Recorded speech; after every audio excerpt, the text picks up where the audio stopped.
All right, let's dive right in. Today, we're taking a deep look at one of the most ambitious technological plays of our time. We're looking at Elon Musk's companies, Tesla, SpaceX, xAI, Starlink, X, not as individual businesses, but as interlocking pieces of a single gigantic machine, a machine that is being designed to completely reshape our future. That quote from Elon Musk at Davos really nails it. Because whether you think this whole vision is amazing or terrifying, the speed and the sheer scale of what's happening here is something we've just never seen before. So let's get into the architecture of this whole new world. Okay, here's the game plan. We're going to start with the grand vision, the big picture. Then we'll look at the actual infrastructure that makes any of this possible. From there, we'll dive into the AI brain, then the robots that give that brain a physical body, and of course the financial system that glues it all together.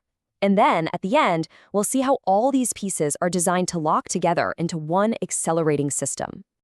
So here's the big question, right? Are these just a bunch of cool, innovative, but totally separate companies? Or are we actually watching someone assemble a single, unified master plan? I think the events of the last year are making it pretty clear it's the second one. This number is absolutely key to understanding the scale we're talking about. $1.25 trillion. That's the projected combined value of these companies by early 2026. But this isn't just about money. It represents the tipping point, the moment where all these different pillars of this tech empire become structurally locked in together. And this has actually led analysts to coin a new term, the Muskonomy. What it describes is a system where every single part feeds every other part. SpaceX builds the rockets that launch the hardware for xAI's computing.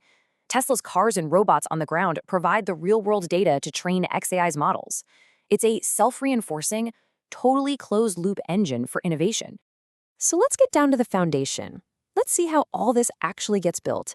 Because to pull off a vision this big, you first have to solve the single biggest bottleneck that's holding back the entire AI industry right now: the physical limits of planet Earth.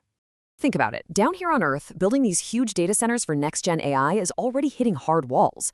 Our power grids are strained, you need billions of gallons of water just for cooling, and you eventually just run out of land. So what's the proposed solution? Just move the compute to orbit. Up there, you've got constant, unfiltered solar energy, the perfect vacuum of space for cooling, and, well, you've got all of space.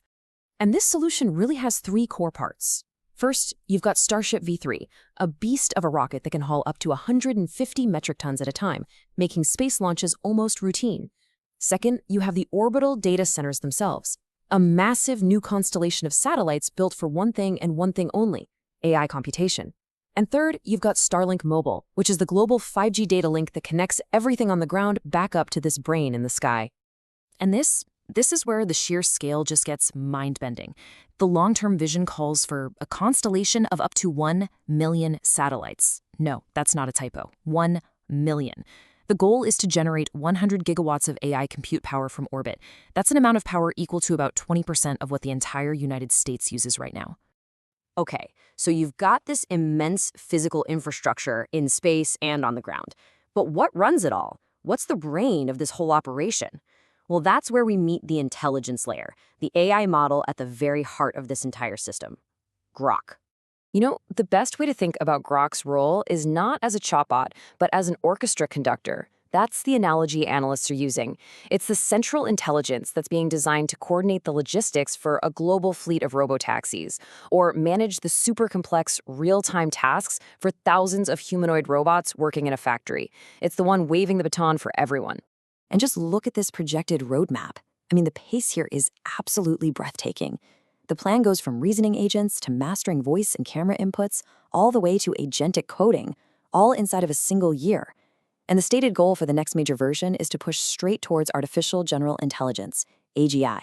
So having a super intelligent AI is one thing, but the next and absolutely crucial step in this plan is to give that intelligence a physical body, or maybe millions of them, so it can actually move around and do things in the real world. And this is where Tesla's hardware enters the picture.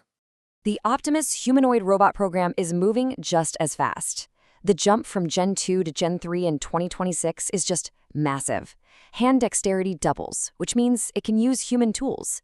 The learning method completely shifts from a human remotely operating it to the robot learning complex tasks just by watching a video. And the target cost? Just $20,000 at scale. This isn't a novelty, it's being positioned as a direct, scalable replacement for human labor. And this is just brilliant. It shows how Tesla plans to build its autonomous vehicles, like the Cybercab, at a scale the car industry has never, ever seen.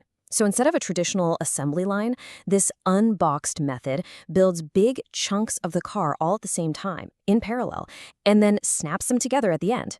The target speed? One new vehicle rolling off the line every 10 seconds.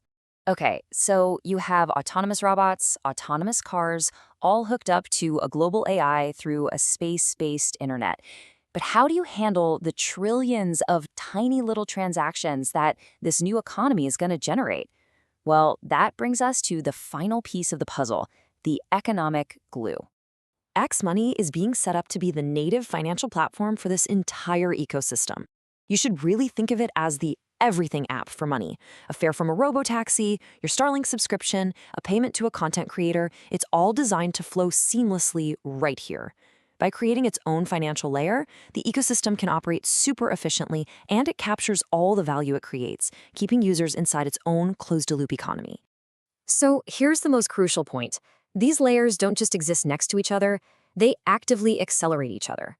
They create this self-reinforcing system that analysts are now calling the Muskonomy flywheel. Let's just walk through how this flywheel is supposed to spin. First, Tesla's cars and robots collect insane amounts of real-world video data. Second, all that data gets fed to xAI to train smarter and smarter AI models. Third, those new, smarter models get deployed back down to the cars and robots, which can now operate anywhere in the world because of Starlink. And fourth, to train even better AI, Starship launches more computing power into orbit. The money from all of this gets processed by xMoney, which then funds the next big leap. Each step powers the next, and the whole cycle just spins faster and faster. And when you zoom all the way out, the ultimate vision, it just snaps into focus. This isn't really about building cool cars or rockets. The stated goal is to use this integrated system of AI, robotics, and space infrastructure to solve the fundamental constraints we have on energy and labor, and to create what Musk calls an era of unprecedented global abundance, a post-scarcity economy that lives on Earth and in orbit. It is an incredible, truly civilization-level vision, an age of abundance, all unlocked by technology.